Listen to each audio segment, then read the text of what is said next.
گوادر سے خبر شامل کرتے ہیں۔ Director general Gwadar development authority حاجی سید محمد نے پریس کلب کے ارکان کے اعزاز میں عید ملن پارٹی دی۔ جناب ڈائریکٹر جنرل حاجی سید محمد نے پریس کلب کے تمام ارکان کا شکریہ ادا کیا۔ اس موقع پر پریس کلب کے ممبران نے کثیر تعداد میں شرکت کی۔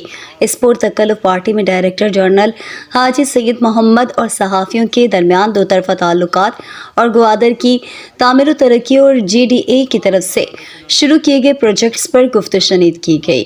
اس موقع پر حاجی سید محمد نے صحافیوں سے شہر کی ترقی کی بابت ان سے تجاویز بھی طلب کی گئیں۔ در اثنا director general G D A نے گوادر پریس کلب کی صحافیوں کی مثبت اور تعمیراتی صحافت پر ان کو مبارکباد پیش کی۔ پروگرام کے اختتام پر صحافیوں کو پرتکلف اسرانہ بھی پیش کیا گیا۔